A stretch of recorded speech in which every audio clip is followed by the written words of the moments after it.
성공 확률 전대 1. 1950년 9월 10일 새벽 인천 앞바다의 차가운 파도는 소리 없이 조국의 운명을 집어삼키려 하고 있었습니다. 모든 군사 전문가들이 불가능을 단언하던 그 순간 메가더 장군의 짙은 선글라스 뒤에는 미군이 은밀히 가동한 비밀 연산 장치 AI 오라클의 차가운 눈동자가 번뜩이고 있었죠. 하지만 적들 역시 소련에서 공수한 기괴한 인공지능 광명성 시스템의 인도를 받으며 우리 병사들이 돌아오지 못할 최후의 함정을 치밀하게 설계하고 있었습니다. 인간의 위대한 직관과 기계의 차가운 논리가 전면으로 충돌하며 역사를 뒤바꾼 그날의 금지된 기록. 오직 선택받은 자들만이 알고 있는 그 압도적인 현장 속으로 지금 당신을 초대합니다.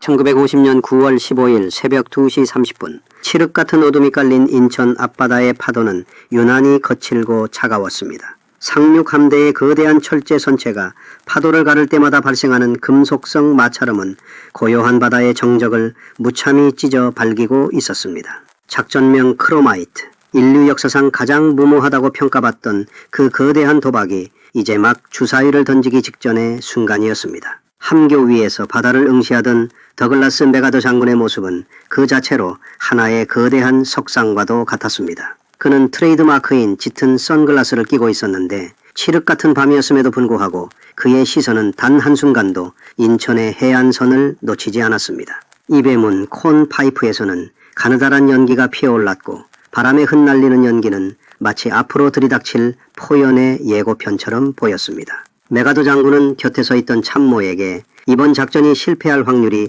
5000대 1이라는 사실을 이미 알고 있다고 나직하게 말했습니다. 하지만 그는 통계 수치 따위는 인간의 의지 앞에서 아무런 힘을 쓰지 못한다고 단정하며 조수간만의 차가 가장 극심한 이 시각이야말로 적의 허를 찌를 유일한 기회라고 확신에 찬 목소리로 덧붙였습니다. 그의 등뒤에는 미 해군이 비밀리에 가동한 초기형 연산장치인 오라클 시스템이 수천 개의 진공관을 붉게 불태우며 쉼없이 돌아가고 있었습니다. 기계의 낮은 웅웅거림은 마치 전장의 신이 내뱉는 숨소리처럼 함내를 가득 메웠습니다. 같은 시각 평양의 집무실에서 지도를 내려다보던 김일성의 표정은 승리에 대한 맹목적인 확신으로 가득 차 있었습니다. 그는 인민복 단추를 하나 풀어 헤친 채 남쪽으로 길게 뻗은 전선을 손가락으로 가리키며 낙동강 방어선만 무너뜨리면 전쟁은 끝난다고 호언장담했습니다. 그의 눈에는 인천이라는 작은 항구 도시가 미군의 상륙 지점이 될 것이라는 가능성 따위는 전혀 보이지 않았습니다. 그는 참모들에게 미군이 그런 진흙탕 같은 갯벌에 배를 들이밀 정도로 어리석지 않다고 비웃으며 모든 주력 부대를 남쪽으로 더 강하게 밀어붙이라고 독촉했습니다. 그의 오만한 확신은 오라클 시스템이 분석한 가장 치명적인 변수였으며 인공지능은 이미 그의 심리적 허점을 정확히 파고들어 승리의 방정식을 계산해내고 있었습니다. 인천 앞바다 외곽에 대기 중이던 구축함 9-2호의 갑판 위에서는 이 소령이 대원들의 장비를 최종 점검하고 있었습니다. 차가운 바닷바람이 뺨을 스칠 때마다 대원들의 얼굴에는 긴장감이 역력했습니다. 이 소령은 통신병인 김병장의 어깨를 툭 치며 무전기의 상태가 완벽한지 다시 한번 확인하라고 지시했습니다. 김병장은 등 뒤에 맨 무거운 통신 장비의 수신 상태를 점검하며 영흥도에서 목숨을 걸고 정보를 보내오던 첩보 부대원들의 신호가 아직 미약하게 남아 살아있다고 보고했습니다. 그들은 적의 눈을 피해 해안가에 매설된 수중지뢰의 위치와 해안포의 각도를 소수점 단위까지 정밀하게 측정하여 보내오고 있었습니다. 이 정보들이 오라클 시스템으로 전송될 때마다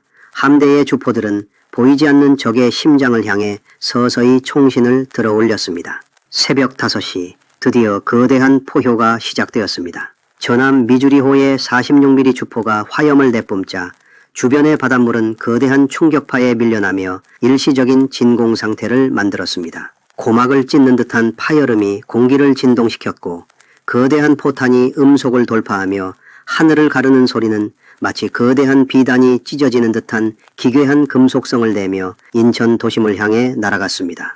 포탄이 적의 해안 진지에 낙하하는 순간 지면은 마치 거대한 지진이 일어난 것처럼 요동쳤고 시뻘건 화염이 밤하늘을 대낮처럼 밝히며 치솟았습니다. 이 소령은 상륙주정의 문이 열리기만을 기다리며 소총을 꽉 쥐었습니다. 그의 손바닥에는 차가운 금속의 감촉과 함께 축축한 땀이 배어 나왔습니다. 이제 곧 조수가 가득 차오르는 골든타임이 다가오고 있었고 갯벌 너머 어둠 속에서는 여전히 침묵을 지키고 있는 적의 해안포들이 검은 입을 벌린 채 그들을 기다리고 있었습니다. 이 소령은 대원들에게 상륙과 동시에 엄폐물을 확보하고 지정된 좌표로 신속히 이동하라고 소리쳤습니다. 김병장은 무전기 너머로 들려오는 지직거리는 자분 속에서 적의 증원군이 이동하기 시작했다는 불길한 신호를 포착했습니다. 오라클 시스템의 연산 결과에 따르면 상륙 초기 15분 내에 해안벽을 확보하지 못할 경우 함대는 적의 집중 포화 속에 갇히게 될 확률이 급격히 높아지는 상황이었습니다.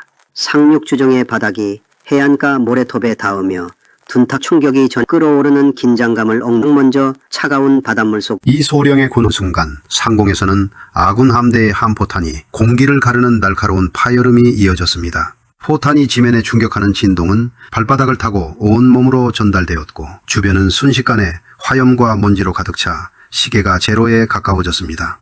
김병장은 무거운 통신 장비를 등에 짊어진 채 이 소령의 뒤를 바짝 따랐습니다. 그의 귀에는 무전기 너머로 들려오는 지직거리는 자분과 함께 오라클 시스템이 전송하는 실시간 좌표 데이터가 끊임없이 수신되고 있었습니다. 오라클 시스템은 당시 북한군이 월미도 후방에 숨겨둔 105mm 평사포의 위치를 정확히 지목하고 있었습니다. 인공지능은 적의 포병대가 아군 상륙 주정의 진입 각도를 계산하여 포신을 조절하는 시간을 단 12초로 예측했습니다. 이 소령은 대원들에게 해안벽 아래 바짝 붙으라고 소리치며 적의 포탄이 머리 위를 지나가기만을 기다렸습니다.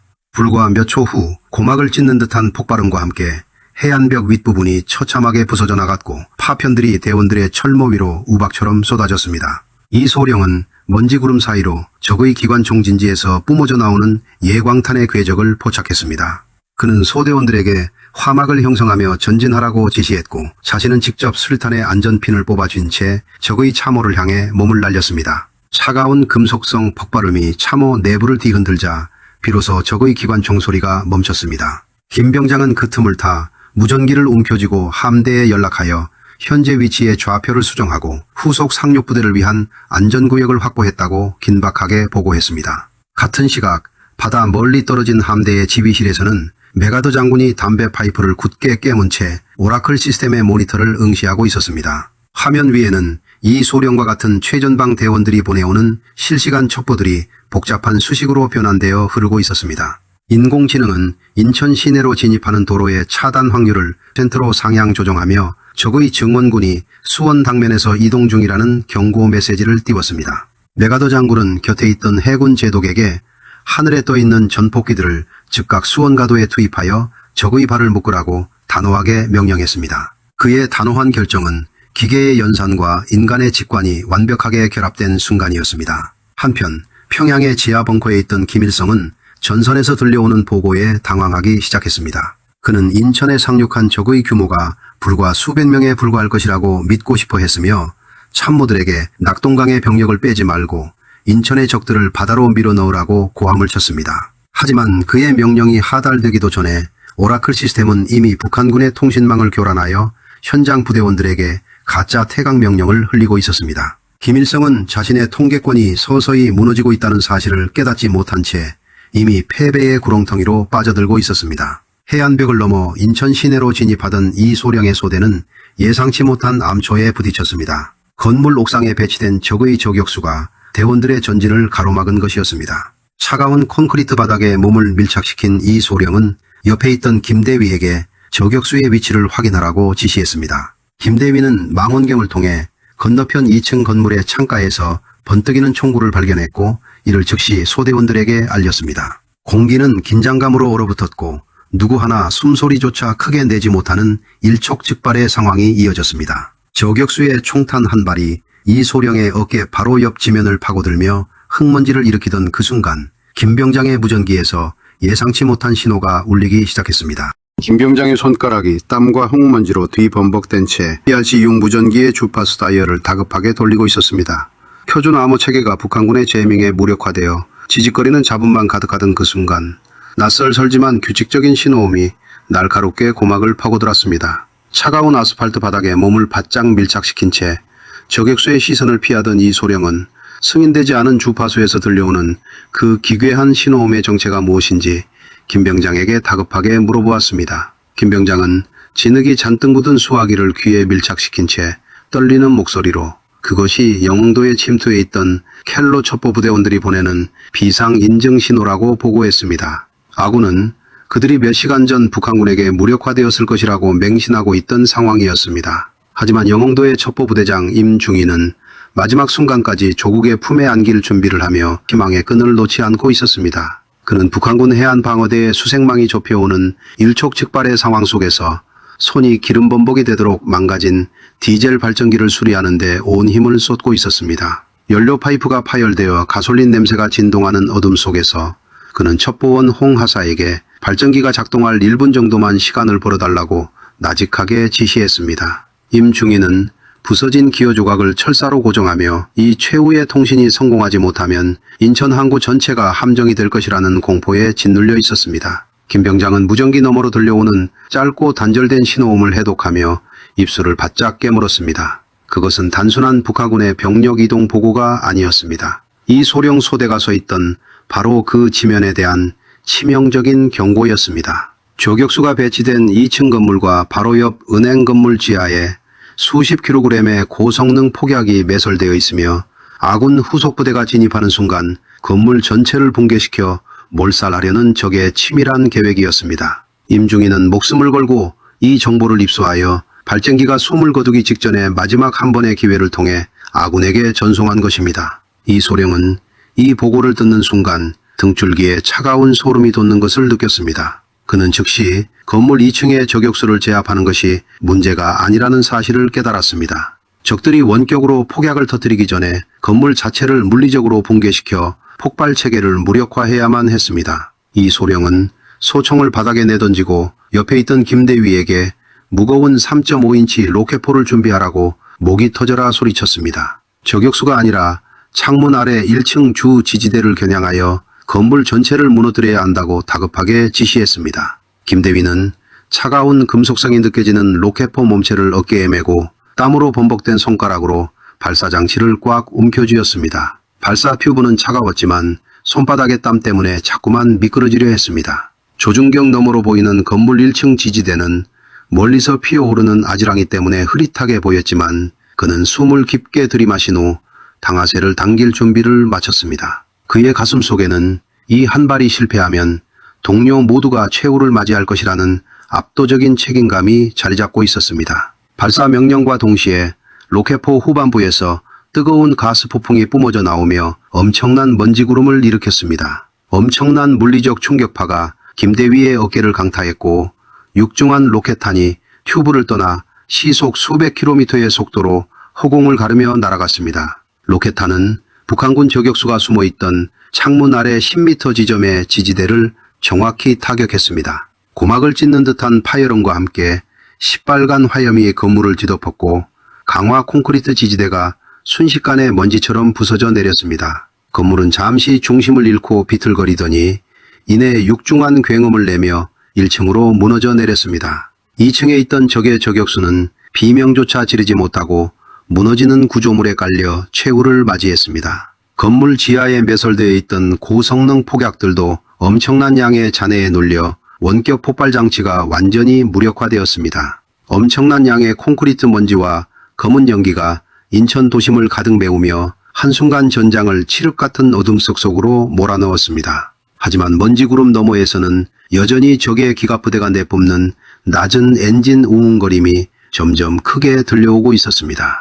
뿌연 콘크리트 먼지가 가라앉기도 전에 지면을 타고 전해지는 묵직한 진동이 대원들의 장화를 타고 무릎까지 전달되었습니다. 그것은 단순한 무너짐의 여진이 아니었습니다. 인천의 좁은 골목길 너머에서 들려오는 기분 나쁜 금속성의 마찰음과 디젤 엔진의 낮은 포효는 북한군이 자랑하던 T-30 전차가 서서히 다가오고 있음을 알리는 신호였습니다. 이 소령은 입안에 고인 텁텁한 흙먼지를 뱉어내며 소총의 안전장치를 다시 한번 확인했습니다. 그의 심장은 마치 엔진 피스톤처럼 거칠게 뛰고 있었지만 차가운 금속 총실을 만지는 손길만은 얼음처럼 냉정정했습니다. 이 소령은 통신병 김 병장에게 즉시 오라클 시스템에 접속하여 다가오는 전차의 대수와 정확한 위치를 파악하라고 낮은 목소리로 지시했습니다. 김 병장은 무전기의 수신 감도를 최대한으로 높이며 암호화된 데이터 스트리밍을 수신하기 시작했습니다. 지하실 깊은 곳에서 연산되던 인공지능 오라클은 이미 인천 시내의 자기장 변화와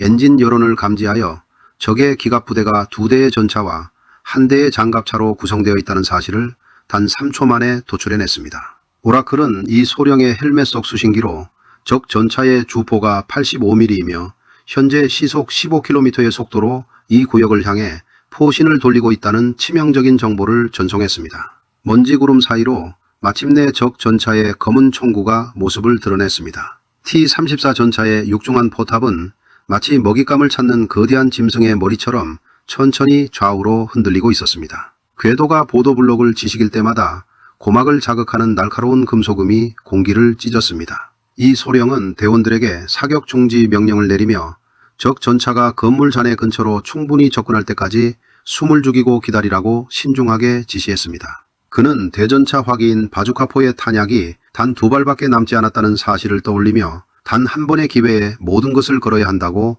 스스로에게 다짐했습니다. 같은 시각 바다 위 지휘함에서는 네가더 장군이 짙은 선글라스 너머로 오라클의 전술 모니터를 주시하고 있었습니다. 화면 속의 빨간 점들이 이 소령 소대의 위치로 급격히 수렴하는 것을 본 장군은 콘 파이프를 입에서 떼며 옆에 있던 공군 연락 장교에게 즉각적인 공중 지원이 가능한지 물어보았습니다. 연락 장교는 현재 기상 악화로 인해 근접 항공 지원이 10분 이상 지체될 것이라고 초조하게 보고했습니다. 메가더 장군은 그 10분이 지상 대원들에게는 영겁의 시간과 같을 것이라고 말하며 오라클 시스템에게 지상부대가 활용할 수 있는 최적의 퇴로와 매복 지점을 실시간으로 계산하여 전송하라고 단호하게 명령했습니다. 평양의 김일성은 인천 해안방어선이 뚫렸다는 소식에 분노를 감추지 못하고 집무실에 탁자를 내리쳤습니다. 그는 인천에 주둔한 인민군 보병 사단장에게 무전으로 소리치며 단 한 명의 미군도 살아서 인천 시내를 벗어나게 해서는 안 된다고 광기서린 목소리로 지시했습니다. 그는 자신의 기갑부대가 미군 보병들을 순식간에 짓밟아 버릴 것이라고 맹신하고 있었으며 소련제 전차의 장갑을 뚫을 수 있는 무기는 남한군에게 없다고 확신하며 전진만을 독촉했습니다. 김일성의 오만함은 그가 내리는 명령들을 점점 더 비논리적으로 만들고 있었고 이는 고스란히 오라클의 알고리즘에 분석되어 아군의 반격 기회로 치환되고 있었습니다. 이 소령은 전차의 엔진 소리가 바로 담벼락 너머까지 들려오자 김대위에게 전차의 우측 궤도를 겨냥하여 이동을 차단하라고 명령했습니다. 김대위는 차가운 바주카포 포신에 땀 젖은 뺨을 대고 조준경 속의 전차 궤도를 정밀하게 추적했습니다. 전차의 상판에 달린 기관총이 허공을 향해 위협적인 불꽃을 뿜어대기 시작했고 그 예광탄의 궤적은 대원들의 머리 위를 아슬아슬하게 스쳐 지나갔습니다. 공기는 화약 냄새와 타버린 디젤 연료의 악취로 가득 찼으며 긴장감은 폭발 직전의 압력소처럼 전장을 짓눌렀습니다. 전차가 건물 잔해를 타고 넘으며 차체가 살짝 들리는 찰나 오라클은 전차 하부에 취약점이 노출되었음을 알리는 경고음을 보냈습니다. 이 소령은 지금이라고 짧게 외치며 발사 지시를 내렸습니다. 김대위가 방아쇠를 당기자 로켓탄이 거대한 화염을 뿜으며 발사관을 빠져나가 적 전차의 하부를 향해 직진했습니다. 하지만 그 순간 적 전차의 포탑에서 예상보다 빠른 속도로 이 소령이 매복한 위치를 향해 고개를 돌리기 시작했습니다. 85mm 주포의 거대한 구멍이 이 소령의 눈동자와 마주친 바로 그 찰나 전장에는 정적을 깨는 엄청난 물리적 충격파가 휘몰아치기 시작했습니다.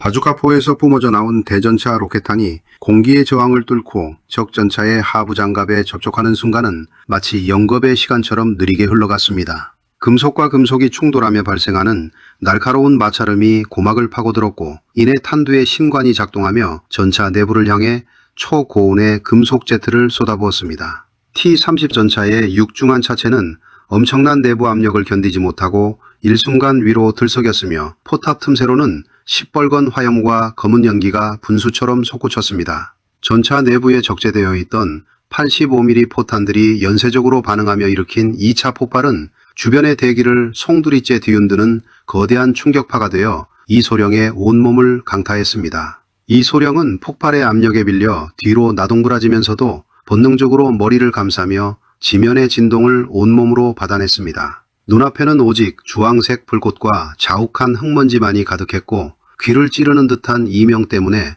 주변의 소리는 마치 물속에서 들리는 것처럼 먹먹하게 변했습니다. 그는 입안에 고인 비릿한 액체를 삼키며 정신을 차리려 애썼습니다. 화약 타는 냄새와 뜨거운 열기가 피부를 따갑게 자극했고 무너진 건물 잔해 사이로 흩어진 대원들의 안위가 걱정되어 가슴이 타들어가는 듯 했습니다. 이 소령은 떨리는 손으로 소총을 움켜쥐고 옆에 쓰러진 김대위의 어깨를 흔들며 상태를 확인했습니다. 김대위는 다행히 정신을 잃지 않은 채 거칠게 숨을 몰아쉬며 적 전차가 무력화된 것을 확인했다고 나직하게 답했습니다. 하지만 승리의 기쁨은 찰나에 불과했습니다. 김병장은 무전기에서 뿜어져 나오는 강한 노이즈를 뚫고 오라클 시스템이 보내오는 긴급 경고 메시지를 수신했습니다. 인공지능 오라클은 격파된 전차 너머 골목길에서 또 다른 여론이 감지되었으며 그것은 단순한 전차가 아니라 북한군이 비밀리에 배치한 대규모 다연장 로켓포 부대인 카튜샤라고 분석해냈습니다. 오라클은 적들이 아군 상륙부대의 본진이 인천 시내로 완전히 진입하는 시점에 맞춰 대대적인 화력 투사를 준비하고 있으며 그 시각은 불과 5분 뒤로 예측된다는 치명적인 수치를 계산창에 띄웠습니다. 함대 지휘실에서 이 모든 연산 과정을 지켜보던 메가더 장군의 눈빛은 더욱 차갑게 가라앉았습니다. 그는 짙은 선글라스를 고쳤으며 오라클이 제안하는 최적의 대응 시나리오를 검토했습니다. 인공지능은 지상부대의 자력으로는 적의 다연장 로켓포대를 저지할 수 없다고 판단하며 현재 인천항 인근 해상에 대기 중인 순양함의 함포 사격만이 유일한 해결책이라고 제시했습니다. 메가더 장군은 함장에게 즉시 오라클이 산출한 좌표로 주포 사격을 개시하라고 단호하게 지시했습니다. 그는 이 한 번의 포격이 아군 병사들의 머리 위를 아슬아슬하게 지나갈 것이라는 사실을 알고 있었지만 장군의 직관은 기계의 연산을 전적으로 신뢰하고 있었습니다. 같은 시각 평양의 지하 벙커에서 김일성은 인천 전선으로부터 전차부대가 전멸했다는 보고를 듣고 광분했습니다. 그는 전화를 붙잡고 사방에 고함을 지르며 낙동강 전선에 대기 중이던 최정예 보충 병력들을 즉각 인천으로 이동시키라고 명령했습니다. 그는 전황이 자신에게 불리하게 돌아가고 있다는 사실을 인정하려 하지 않았으며 오히려 더 많은 병력을 전장의 불길 속으로 밀어넣음으로써 상황을 반전시킬 수 있다고 믿었습니다. 김일성의 조급함은 북한군 지휘체계에 극심한 혼란을 야기했고 이는 오라클 시스템이 적의 통신망을 더욱 손쉽게 장악하고 교란하는 결정적인 계기가 되었습니다. 이 소령은 김병장으로부터 곧 아군 함대의 함포 지원 사격이 시작될 것이라는 보고를 받고 대원들에게 최대한 깊은 엄폐물을 찾아 몸을 숨기라고 소리쳤습니다. 그는 무너진 건물의 지하 창고 입구를 발견하고 대원들을 안으로 밀어넣었습니다. 차갑고 습한 지하실의 공기가 피부에 닿는 순간 멀리 바다 쪽에서 하늘을 찢는 듯한 육중한 비명소리가 들려왔습니다. 그것은 함대에서 발사된 거대한 함포탄들이 음속을 돌파하며 날아오는 소리였습니다. 대기는 극도의 긴장감으로 팽팽하게 얼어붙었고 이 소령은 지하실 벽면에 몸을 바짝 밀착시킨 채 앞으로 닥칠 거대한 폭풍을 기다렸습니다. 포탄이 인천 시내 중심가에 낙하하는 순간 지면은 마치 거대한 파도처럼 출렁이며 요동치기 시작했습니다. 엄청난 압력의 충격파가 지하실 내부를 덮쳤고 천장에서 쏟아지는 흙먼지와 콘크리트 가루 때문에 숨을 쉬기조차 힘들었습니다. 밖에서는 건물들이 추풍낙엽처럼 쓰러지는 굉음이 끊이지 않았으며 적의 다연장 로켓포대가 있던 지점은 거대한 불덩어리가 되어 허공으로 흩어졌습니다. 오라클의 정밀한 계산 덕분에 아군 병사들이 숨어있던 구역은 화망에서 간신히 벗어날 수 있었지만 그 충격의 여파만으로도 정신이 혼미해질 정도였습니다. 먼지가 자욱한 지하실 안에서 이소령은 대원들의 인원을 점검하며 모두가 무사한지 확인했습니다. 김병장은 떨리는 손으로 무전기를 조작하며 오라클과의 연결을 시도했습니다.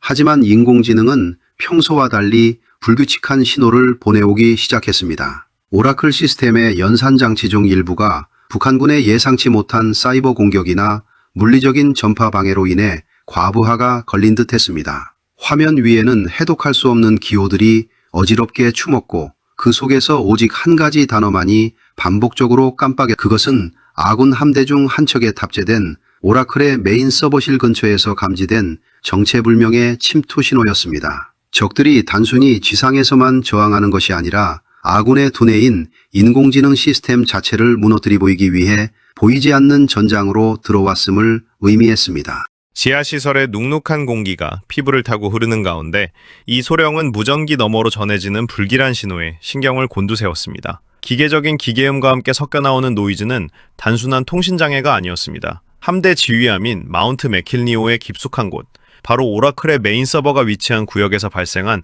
비정상적인 데이터 흐름은 전장의 판도를 송두리째 뒤흔들 수 있는 치명적인 변수였습니다. 이 소령은 김병장에게 오라클과의 연결을 유지하며 시스템의 상태를 1분 단위로 보고하라고 엄중히 지시했습니다. 함대 지휘함의 복도는 비상등의 붉은 불빛으로 물들어 있었고 강철 격벽 너머로는 보이지 않는 침입자들과 보안팀 사이에 긴박한 대치가 이어지고 있었습니다. 북한군의 해상저격여단 소속 특수요원들은 함대의 레이더망을 피하기 위해 무동력 수중 추진기를 이용해 은밀하게 접근했고 혼란을 틈타 함선의 하부 해치를 통해 내부로 진입하는 데 성공한 것이었습니다. 그들의 목표는 명확했습니다. 연합군의 모든 작전을 설계하고 적의 통신을 마비시키고 있는 인공지능 오라클의 심장부를 물리적으로 파괴하는 것이었습니다. 서버실 내부의 공기는 수천 개의 진공관이 뿜어내는 열기로 뜨거웠으며 냉각장치가 돌아가는 낮은 웅웅거림은 전장의 긴장감을 더욱 고조시켰습니다. 메가더 장군은 함교에서 이 모든 상황을 보고받으면서도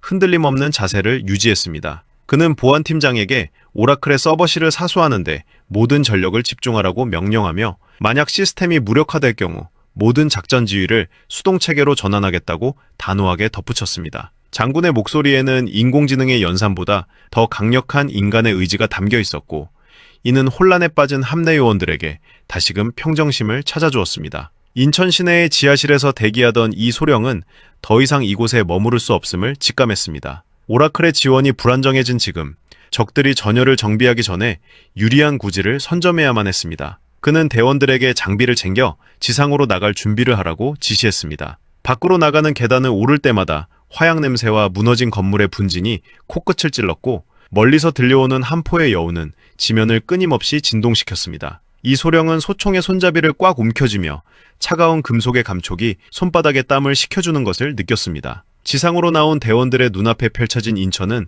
그야말로 지옥의 풍경과도 같았습니다. 한포 사격으로 처참하게 부서진 건물들의 잔해 위로 검은 연기가 또아리를 틀며 올라갔고 거리에는 파괴된 적의 군용 차량들과 버려진 장비들이 흩어져 있었습니다. 이 소령은 대원들에게 응봉산 고지 쪽으로 이동하여 시내 전체를 조망할 수 있는 관측 포인트를 확보하라고 명령했습니다. 그곳은 인천 상륙작전의 성공을 확정짓기 위해 반드시 장악해야 하는 전략적 요충지였습니다. 대원들은 무너진 담벼락과 전신주 사이를 신속하게 이동하며 적의 잔당들을 경계했습니다. 김병장은 이동하는 와중에도 무전기를 놓지 않았고 오라클 시스템이 간헐적으로 보내오는 지형 데이터를 해독해 이 소령에게 전달했습니다. 인공지능은 시스템 부하 속에서도 대원들의 이동 경로상에 위치한 적의 매복 예상 지점 3곳을 지목하며 각 구역의 위험도를 확률로 계산해 전송했습니다. 이 소령은 오라클의 경고를 바탕으로 대원들에게 우회로를 이용하라고 지시했고 덕분에 적의 기관총 진지를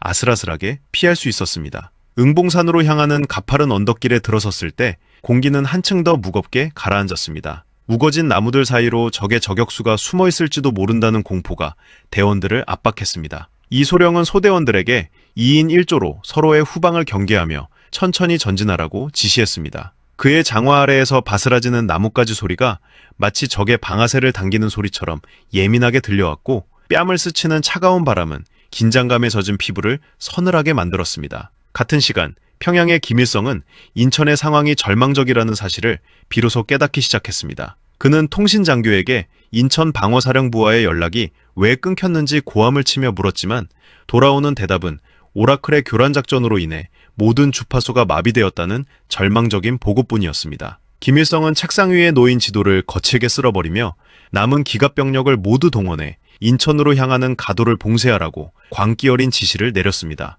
그는 자신의 패배를 인정하기보다 차라리 모든 것을 불태워버리겠다는 심산으로 최후의 공세를 준비하고 있었습니다. 이 소령의 소대가 마침내 고지정상 부근에 도달했을 때 구름 사이로 비치는 이른 아침의 햇살이 인천항의 전경을 비추었습니다. 수백 척의 연합군 함선들이 바다를 가득 메운 장엄한 광경이 눈앞에 펼쳐졌지만 그 평화로움은 오래가지 않았습니다. 고지정상에 위치한 옛 기상대 건물 옥상에서 적의 박격포 부대가 아군 상륙 지점을 향해 포신을 고정하고 있는 모습이 포착된 것이었습니다. 적들은 아군 함대의 사각지대를 이용해 최후의 반격을 준비하고 있었습니다. 이 소령은 김 병장에게 이 사실을 즉시 보고하고 오라클의 서버실 보안 상황을 확인하라고 다급하게 지시했습니다. 김 병장은 무정위에서 들려오는 날카로운 기계음을 뚫고 함대 내부의 교전이 서버실 바로 앞까지 도달했음을 알렸습니다. 오라클의 시스템은 현재 70% 이상의 기능을 상실한 상태였고 적의 박격포 좌표를 계산해 함포 사격을 요청할 수 있는 연결망조차 끊어지기 직전이었습니다. 이 소령은 이제 기계의 도움 없이 오직 대원들의 힘만으로 저 고지를 탈취해야 한다는 사실을 깨달았습니다. 이 소령은 김대위에게 소총 수류탄을 준비하라고 명령하며 정면 돌파 대신 건물의 좌측 벽면을 타고 기습 공격을 감행할 계획을 세웠습니다. 대원들의 눈빛에는 죽음을 초월한 결연한 의지가 서려 있었습니다. 이 소령은 자신의 소총 놀이쇠를 후퇴 전진시키며 마지막 점검을 마쳤습니다. 적의 박격포탄 한 발이 허공을 가르며 아군 상륙 지점을 향해 날아가는 그 순간 이 소령은 대원들에게 돌격 명령을 내렸습니다. 하지만 그와 동시에 건물 뒤편 숲속에서 정체불명의 거대한 엔진 소리가 들려오기 시작했습니다. 응봉산 고지 기상대 건물 뒤편의 짙은 숲속에서 터져 나온 엔진 소리는 단순히 기계가 돌아가는 소음이 아니라 대지를 뒤흔드는 거대한 짐승의 포효와도 같았습니다. 이 소령은 지면을 타고 발바닥으로 전해지는 묵직한 진동을 통해 그것이 일반적인 트럭이나 보급 차량이 아니라는 사실을 단번에 직감했습니다. 숲의 침엽수들이 비명을 지르며 좌우로 쓰러졌고 이내 짙은 녹색 도색이 벗겨진 북한군의 수-76 자주포 한 대가 육중한 궤도 소리를 내며 그 모습을 드러냈습니다. 76mm 주포의 검은 구멍은 아지랑이처럼 피어오르는 열기를 내뿜으며 천천히 이 소령의 소대를 향해 고개를 돌렸습니다. 이 소령은 대원들에게 흩어지라고 목이 터져라 소리치며 주변의 바위와 무너진 담벼락 뒤로 몸을 던지라고 명령했습니다. 그는 찰나의 순간에도 대원들의 움직임을 살폈고 통신병 김 병장에게 오라클 시스템의 서버실 상황을 다시 한번 확인하라고 다급하게 지시했습니다. 하지만 김 병장의 무정위에서는 날카로운 금속성 잡음과 함께 해독할 수 없는 기계음만이 반복적으로 흘러나왔습니다. 함대 지휘함인 마운트 맥킬리오 내부에서 벌어지는 보이지 않는 전투가 오라클의 연산 능력을 극도로 저하시키고 있다는 증거였습니다. 자주포의 포신이 수평을 유지하며 고정되는 순간 공기는 일순간 진공 상태가 된 것처럼 고요해졌습니다. 그리고 곧이어 고막을 찢는 듯한 파열음과 함께 주포가 불을 뿜었습니다. 포탄이 공기를 가르며 내는 날카로운 비명소리가 대원들의 머리 위를 아슬아슬하게 스쳐 지나갔고 이내 소대 후방의 거대한 바위를 직격했습니다. 엄청난 충격과 함께 바위 파편들이 사방으로 비산하며 대원들의 철모를 두드렸고 폭발로 발생한 짙은 화약 냄새가 코끝을 마비시켰습니다. 이 소령은 흙먼지를 뒤집어 쓴 채 김대위에게 대전차 로켓포인 바주카포의 마지막 탄환을 준비하라고 신속하게 지시했습니다. 같은 시각 지휘함 마운트 맥킨리호의 복도에서는 처절한 사투가 벌어지고 있었습니다. 보안팀원들은 오라클의 서버실로 향하는 마지막 격벽을 등지고 침투한 적들과 대치했습니다. 공기 중에는 타버린 전선 냄새와 화약 연기가 뒤섞여 숨을 쉬기조차 힘들었습니다. 보안팀장은 대원들에게 서버실의 전원 장치만은 반드시 사수해야 한다고 소리치며 탄창을 교체하는 짧은 순간에도 적의 접근을 허용하지 않기 위해 필사적으로 대응했습니다. 서버실 내부에서는 수천 개의 진공관이 뿜어내는 열기로 인해 냉각팬이 비명을 지르듯 돌아갔고 오라클은 시스템의 과부하를 알리는 붉은색 경고등을 쉴 새 없이 깜빡이며 전장의 데이터를 처리하려 애쓰고 있었습니다. 함교의 메가더 장군은 이 모든 혼란을 짙은 성울라스 너머로 묵묵히 지켜보고 있었습니다. 그는 입에 문차가운 콘파이프를 꽉 깨물며 곁에 있던 참모에게 지휘권의 상징은 화려한 기술이 아니라 끝까지 포기하지 않는 인간의 심장에 있다고 나직하게 말했습니다. 장군은 오라클의 연산이 멈추더라도 우리 병사들은 각자의 위치에서 승리의 길을 찾아낼 것이라고 확신하며 인천 항구에 대기 중인 모든 함대에게 지상부대의 신호가 없더라도 예정된 시각에 대대적인 함포 사격을 준비하라고 단호하게 명령했습니다. 평양의 김일성은 인천고지에서 들려오는 자주포의 포격 소리에 잠시 희망을 품었습니다. 그는 통신장교에게 인천의 모든 병력을 응봉산으로 집결시켜 적의 지휘부를 먼저 무력화하라고 광기 어린 목소리로 지시했습니다. 그는 아군 함대의 서버실에 침투한 요원들이 성공적으로 오라클을 파괴한다면 연합군의 지휘 체계가 모래성처럼 무너질 것이라고 맹신했습니다. 김일성은 자신의 집무실 벽면에 걸린 대형 지도를 손톱이 하얗게 되도록 긁어내리며 인천을 다시 인민군의 바다로 만들겠다는 집착에 사로잡혀 있었습니다. 다시 응봉산 고지 자주포의 두 번째 사격을 준비하는 짧은 장전 시간 동안 이소룡은 승부수를 던졌습니다. 그는 김대위에게 자주포의 측면 궤도를 조준하라고 명령하는 동시에 자신은 소총의 놀이소회를 당기며 엄호 사격을 개시했습니다. 김대위는 차가운 로켓포에 반가쇠를 움켜쥐고 땀이 흘러내리는 눈을 닦아내며 조중용 속의 철갑을 노려보았습니다. 로켓탄이 발사관을 떠나 허공을 가르는 순간 자주포의 포탑도 다시 한번 불꽃을 내뿜었습니다. 두 개의 거대한 에너지가 교차하며 고지 전체를 거대한 화염과 진동 속으로 밀어 넣었습니다. 먼지 구름 속에서 자주포의 육중한 차체가 서서히 멈춰서는 모습이 보였습니다. 로켓탄이 궤도와 구동륜 사이를 정확히 타격하여 자주포를 고정된 표적으로 만든 것이었습니다. 하지만 적의 두 번째 포탄 역시 아군 대원들이 매복해 있던 담벼락을 처참하게 부셔버렸고 그 충격으로 김 병장이 정신을 잃고 쓰러졌습니다. 이소룡은 김 병장에게 달려가 그의 상태를 살피는 와중에도 기상대 건물 옥상에서 우리 대원들을 향해 총구를 겨누는 북한군 보병들의 움직임을 포착했습니다. 김 병장의 무정위에서는 마지막 힘을 쥐어짜는 듯한 오라클의 기계음이 흘러 시스템은 붕괴 직전의 상황에서도 함대 서버실에 침투한 적들이 제압되었음을 알리는 단 한 줄의 코드를 전송했습니다. 그리고 이어지는 메시지는 소름 돋을 정도로 정확했습니다. 고지 정상의 기상대 건물 지하에 숨겨진 적의 탄약고 좌표와 함께 함대의 마지막 일제 사격이 30초 뒤에 이 지점을 타격할 것이라는 경고였습니다. 이소룡은 이제 대원들을 데리고 이 폭풍의 중심지를 벗어나야만 했습니다. 이소룡은 먼지 구름 사이로 정신을 잃고 쓰러진 김 병장의 어깨를 거칠게 움켜쥐었습니다. 주변은 이미 자주포의 포격으로 지옥과 같은 풍경으로 변해 있었고 공기 중에는 타버린 단백질 냄새와 매캐한 질산염의 악취가 뒤섞여 코끝을 마비시키고 있었습니다. 이소룡은 김 병장의 뺨을 가볍게 두드리며 정신을 차리라고 다급하게 소리쳤습니다. 김 병장의 귀에서는 얇은 혈흔이 흘러나오고 있었는데 이는 조금 전 발생한 압도적인 충격파가 고막을 무참히 자극했음을 의미했습니다. 이소룡은 김 병장을 자신의 등에 들쳐업고 무너진 담벼락 너머의 안전한 엄폐물을 향해 발을 내디뎠습니다. 그의 장화 아래에서는 부서진 콘크리트 조각과 유리 파편들이 비명을 지르듯 바스라졌고 등 뒤에서 느껴지는 김 병장의 묵직한 체중은 매 걸음마다 이소룡의 허벅지 근육을 한계까지 몰아붙였습니다. 그는 입안에 고인 텁텁한 흙먼지를 뱉어내며 머릿속으로 오라클 시스템이 경고한 30초라는 시간을 끊임없이 되새겼습니다. 30초, 그것은 조국의 운명을 가를 16인치 한포탄들이 하늘을 가르며 날아오고 있는 영겁과도 같은 찰나였습니다. 함대 지휘함 마운트 맥킨리오의 지하 서버실에서는 냉각팬들이 비명을 지르듯 돌아가며 뜨거운 열기를 뿜어내고 있었습니다. 보안팀에 의해 침투조가 제압된 직후 오라클의 메인 프로세서는 다시금 차가운 논리의 빛을 내뿜기 시작했습니다. 수만 개의 진공관이 일제히 붉게 타오르며 전장의 데이터를 처리했고 인공지능은 인천고지 기상대 지하 탄약고의 정밀 좌표를 함대의 사격 통제 장치로 전송했습니다. 오라클의 계산 결과에 따르면 이 한 번의 포격으로 적의 최후 저항거리를 완전히 무력화할 확률은 9.8% 아랬습니다. 하지만 그 계산 속에는 현장에서 사투를 벌이고 있는 이 소룡 소대의 생존 확률은 포함되어 있지 않았습니다. 메가더 장군은 함교의 창가에 서서 멀리 보이는 인천의 해안선을 응시했습니다. 그의 손에 들린 콘파이프의 불꽃은 이미 꺼진 지 오래였지만 장군은 그것을 깨달지 못한 채 시계를 내려다보았습니다. 그는 곁에 선 참모에게 이제 주사위는 던져졌으며 남은 것은 우리 병사들의 강인한 생존 본능뿐이라고 나직하게 말했습니다. 장군의 짙은 성울라스 위로 멀리 수평선 너머에서 피어오르는 섬광이 반사되었습니다.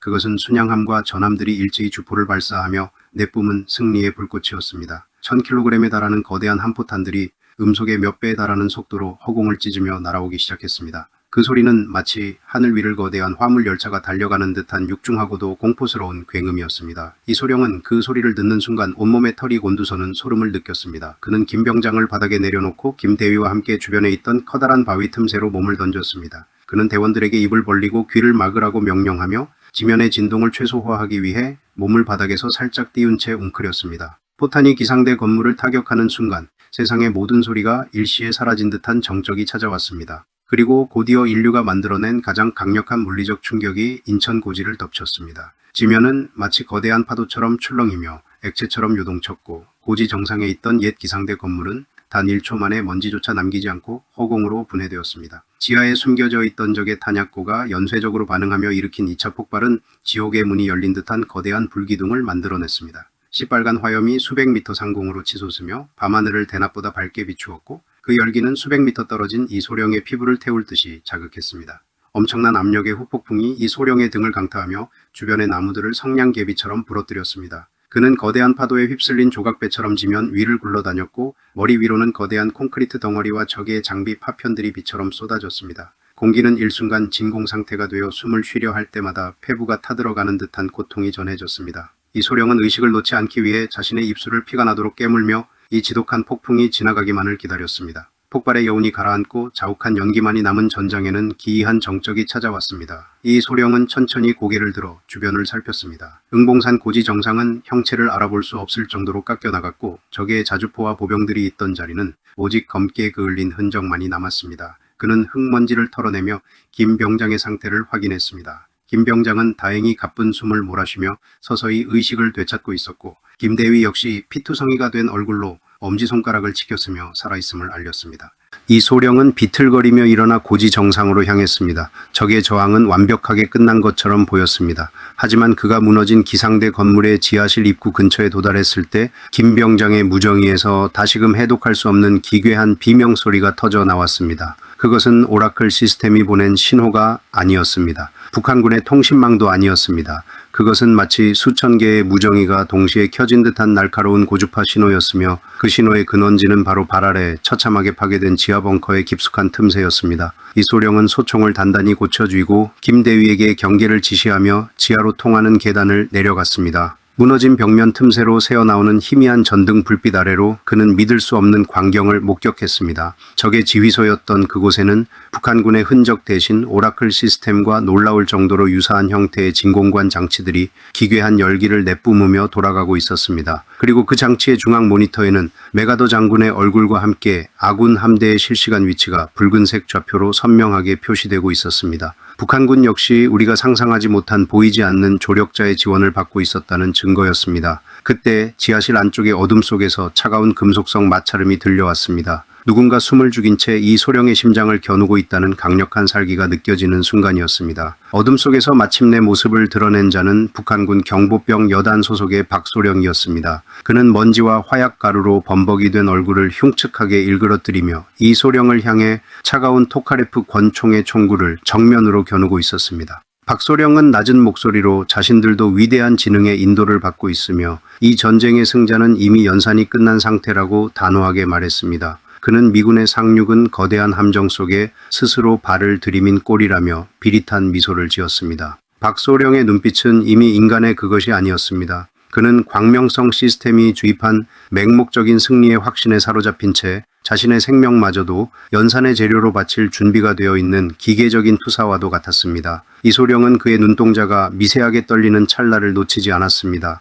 그는 박소령의 손가락이 반가쇠를 압박하는 일 초의 순간을 10여 개의 감각으로 나누어 아주 상세하게 감지하기 시작했습니다. 권총의 공이치기가 뒤로 후퇴하며 내는 예리한 금속성 마찰음, 박소령의 거친 숨소리가 차가운 지하 공기 중에 만드는 미세한 파동, 그리고 지하실 천장에서 떨어지는 미세한 흙먼지가 자신의 어깨를 때리는 감촉까지 모든 것이 슬로우 모션처럼 선명하게 느껴졌습니다. 박소령의 손가락에 힘이 들어가는 그 순간 이 소령은 몸을 비틀며 박소령의 총구를 왼쪽으로 세차게 쳐내고 동시에 소총의 개머리판으로 그의 턱관절을 강하게 타격했습니다. 턱뼈가 부서지는 둔탁한 파열음이 지하실을 울렸고 박소령은 중심을 잃고 뒤로 넘어지면서도 권총의 반가쇠를 당겼습니다. 총탄은 이 소령의 귀 옆을 아슬아슬하게 스쳐 지나가 뒤편의 진공관 장치를 직격했습니다. 유리가 깨지는 날카로운 소음과 함께 푸른색 스파크가 사방으로 튀어올랐고 광명성 시스템은 비명을 지르듯 기괴한 기계음을 내뱉기 시작했습니다. 김대위는 그 틈을 놓치지 않고 박소령의 손목을 제압하며 그를 바닥에 짓눌렀습니다. 박소령은 자신의 팔에서 흘러내리는 검붉은 액체조차 인식하지 못한 채 오직 아군 함대의 좌표가 표시된 모니터를 지키기 위해 처절하게 몸을 뒤틀었습니다. 함상에서 이 모든 교전 상황을 데이터로 수신하던 메가더 장군은 짙은 선글라스를 천천히 고쳤으며 시스템의 과부하를 경고하는 오라클의 메시지를 읽어 내려갔습니다. 장군은 적들도 우리와 유사한 보이지 않는 조력자를 가지고 있었다는 사실에 잠시 서늘한 전율을 느꼈지만 이내 냉정을 되찾고 함대 전체 통신 보안을 최고 수준으로 강화하라고 단호하게 지시했습니다. 그는 오라클에게 적의 광명성 시스템을 역으로 해킹하여 그들의 지휘 체계를 완전히 붕괴시키라는 불가능에 가까운 명령을 하달했습니다. 메가더 장군의 입에 물린 콘파이프에서는 가느다란 연기가 다시금 피어올랐고 그의 시선은 더욱 깊은 어둠 너머를 향했습니다. 평양의 지하 벙커에 있던 김일성은 광명성 시스템이 아군 첩보대에 의해 물리적으로 타격받고 있다는 긴박한 보고를 듣고 집무실의 집기들을 거칠게 집어 던지며 분노를 표출했습니다.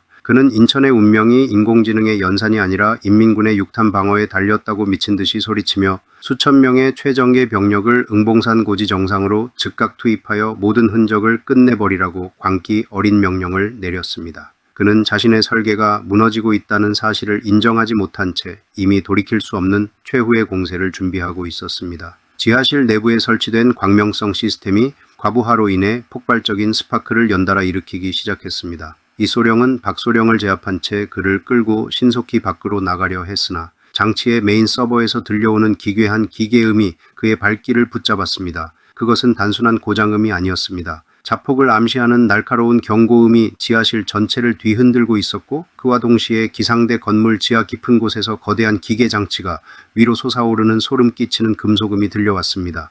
그것은 지금까지 그 누구도 예상하지 못했던 인천 시내 전체를 순식간에 잿더미로 만들 수 있는 강력한 화학탄 발사 장치였습니다. 이소령은 이 거대한 재앙을 막기 위해 다시 한번 어둠 속으로 몸을 던져야만 하는 절체절명의 순간에 놓이게 되었습니다. 지하실의 공기는 이미 인간이 견딜 수 있는 온도의 한계를 넘어서고 있었습니다. 이소령은 거대한 화학탄 발사장치의 차가운 금속 표면에 맺힌 습기를 닦아내며 붉은색으로 깜빡이는 자폭 타이머의 숫자를 노려보았습니다. 남은 시간은 단 60초였습니다. 인공지능 광명성이 내뿜는 마지막 발악은 지하실 전체를 기괴한 금속성 비명으로 가득 채웠고 수천 개의 진공관이 일제히 과부하를 일으키며 뿜어내는 오존 냄새는 코끝을 마비시킬 정도로 강렬했습니다. 바닥에 짓눌려 있던 박소령은 입가에 검붉은 액체를 흘리면서도 자신들의 위대한 연산이 조국을 배신한 자들을 정화할 것이라고 광기 어린 목소리로 중얼거렸습니다.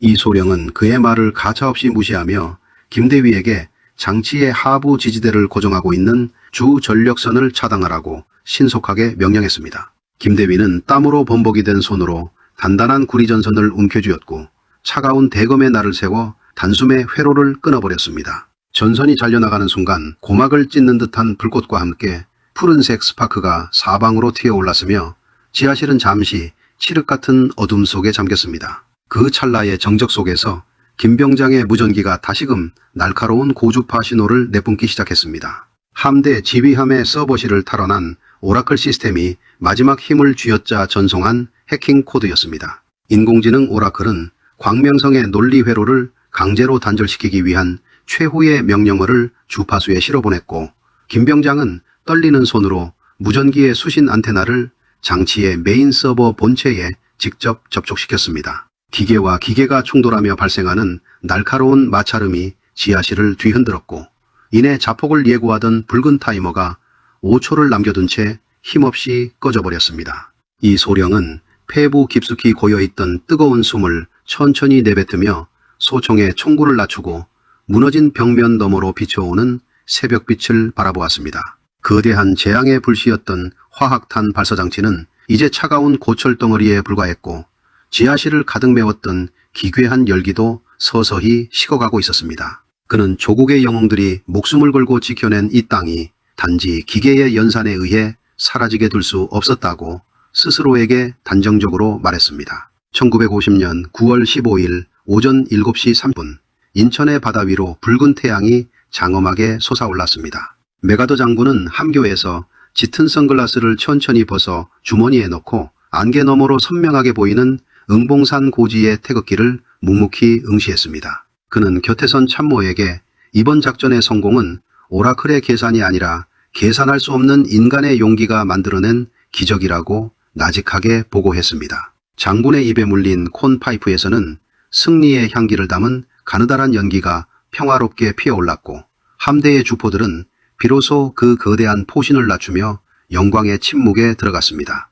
평양의 지하 벙커에서 김일성은 모든 통신이 조절되었다는 보고를 듣고 차가운 바닥에 주저앉았습니다. 그는 자신이 맹신했던 광명성 시스템이 인간의 의지 앞에 무너졌다는 사실을 믿을 수 없었으며 인천의 패배가 곧 자신의 몰락을 의미한다는 공포에 사로잡혀 몸을 떨었습니다. 그는 집무실 벽면에 지도를 찢어버리며 북쪽을 향해 퇴각을 준비하라고 비겁하게 지시했고 독재자의 오만함이 만든 비극은 그렇게 패배의 낙인이 되어 역사에 기록되었습니다. 이 소령과 소대원들은 응봉산 고지 정상에 서서 파괴된 기상대 건물을 뒤로하고 인천항을 내려다보았습니다. 수백 척의 연합군 함선들이 뿜어내는 우렁찬 백고동 소리가 고지 전체를 진동시켰고, 하늘에서는 아군 전폭기들이 승리를 축하하듯 오색찬란한 연기를 내뿜으며 비행했습니다. 김병장은 무전기에 전원을 끄며 이제 오라클의 목소리도 들리지 않는다고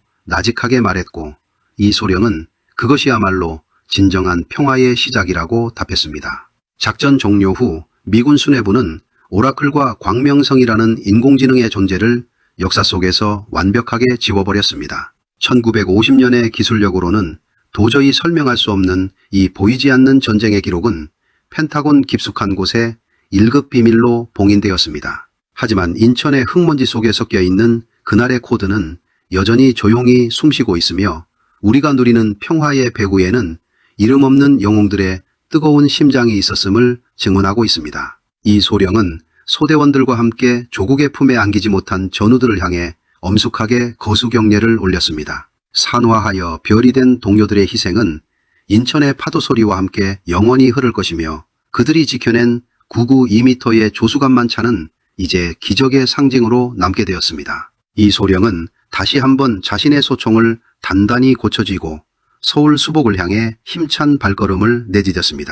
역사는 그렇게 기계의 계산을 넘어 인간의 위대한 의지로 다시 쓰였습니다. 이것이 제가 증언하는 1950년 9월 인천의 진실입니다.